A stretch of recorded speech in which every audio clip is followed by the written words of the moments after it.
Gnostic Gospels, which are old spiritual writings discovered in Egypt in 1945 as part of the Nag Hammadi Library.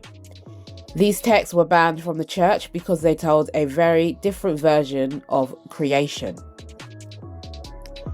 In the Apocalypse of Adam, the story begins in the same way as the original. Adam and Eve were created. But this time, the God who created them wasn't a loving father that we read about in Genesis. Adam describes him as an imposter and a jealous ruler who trapped humanity in a kind of spiritual prison. Adam says, "We resembled the great eternal angels, for we were higher than the God who had created us and the powers with him." So according to this version, Adam and Eve weren't weak or sinful. They were divine beings who had forgotten who they are. The word Gnostic means those who know. They believed that they had the truth, the kind that could free humanity, the kind that comes from inner knowledge and not through blind obedience. In another Gnostic text called The Secret Gospel of John, the story goes even deeper. It says that the ruler of this world is not the true creator, but a false god named Yaldabaoth. The true God, which the Gnostics called the monad, was beyond all form and duality, and he was the source of true life. From that divine source came angels, which the Gnostics referred to as aeons, and a perfect human archetype called Geradamus, made in the image of the true God. Humanity, therefore, according to this perspective, was created in the image of true perfection. The story in the Apocalypse of Adam continues with Sophia, whose name means wisdom. She acted without her divine partner, creating Yaldabaoth, who was an incomplete being filled with rage and pride. Thinking himself the only god, Yaldabaoth said, "I am a jealous god, and there is no other god besides me." The Gnostic writers often pointed out that this line mirrors Exodus chapter 20, suggesting that the canon also gives us clues at this hidden truth. Yaldabaoth created the physical world as a kind of imitation of the true spiritual one. It was beautiful at times, but mostly broken and full of ignorance and suffering. To fill his creation, he made the first physical human. But when the false creator tried to make the first human serve him, something unexpected happened. The human came alive, but with real divine power. That's because Sophia had secretly placed part of her own divine essence inside of humanity. So, even though the people were trapped in physical bodies and a material world, they still carried a hidden spark of the true God, a piece of eternal light that can never be destroyed.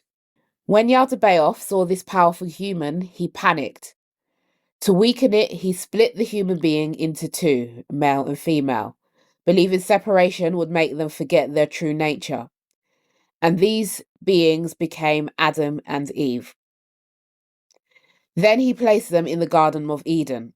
But according to the Gnostics, this wasn't paradise. It was a containment zone, designed to keep them distracted and obedient.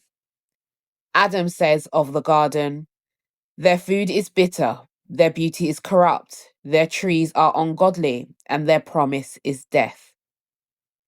In the middle stood two trees, the tree of life and the tree of knowledge. Yaldabaoth told them that they can eat from any tree except from the tree of knowledge. The tree of life represented endless reincarnation to the Gnostics, birth, duties, death, and rebirth again and again, keeping the soul trapped. The tree of knowledge represented awakening, love, and understanding, and the path back to the one true God. And according to the Gnostics, that's why Yaldabaoth forbade it. He knew that if Adam and Eve ever ate from it, they would awaken and remember who and where they truly were. Here's where everything flips. In this version of the creation story, the serpent wasn't a devil at all. He was a messenger of light, sent to help humanity awaken. After Adam and Eve ate from the tree of knowledge, their eyes were opened. They saw the truth, that the world around them was a shadow, and that the God who ruled it was not the ultimate creator. Of course, this angered Yaldabaoth. He cursed them with suffering, aging, and perceived death. But he could not extinguish the divine spark within them. The apocalypse of Adam then fast forwards to the Great Flood, and Yaldabaoth saw that some humans were still aware that they carried the light of truth. He feared they would awaken others, so he planned to destroy them with a great flood. He chose a man named Noah, not because Noah was righteous, but because he was obedient. Yaldabaoth promised Noah, "If you serve me and repopulate the earth, I will help you rule over it." So the flood came, but not all was lost. The divine beings, the Aeons, protected Adam's descendants, hiding them in a luminous cloud. These were the descendants of Seth, who carried the divine spark through the generations.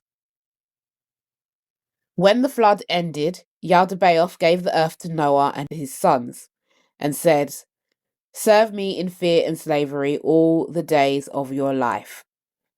But the descendants of Seth knew better. They remembered that the true God was not the creator of fear, but of freedom and love. The apocalypse of Adam ends with dividing humanity into two groups: those who follow in fear and servitude, and those who awaken to the truth within. Adam tells Seth, "The men of light will be revealed, and the generations of truth will rise. They will know the God of truth, and their souls will not be bound to this world." The truth is, however, this story isn't meant to be taken literally. It's archetypal, or a symbolic way of exploring human awareness and the search for truth. The gospel is in no way about Adam and Eve or a serpent. It's about your consciousness. It's about remembering that we have the power to think, question, and make our own decisions. The world can sometimes make us feel small or trapped or like we're just following rules without understanding why. But the tree of knowledge represents the moment we start thinking and reconnecting to ourselves. The apocalypse of Adam reminds us that no matter how dark the world seems, there's always a spark of light inside you that cannot be destroyed. Looks like you forgot, once again, how powerful you are.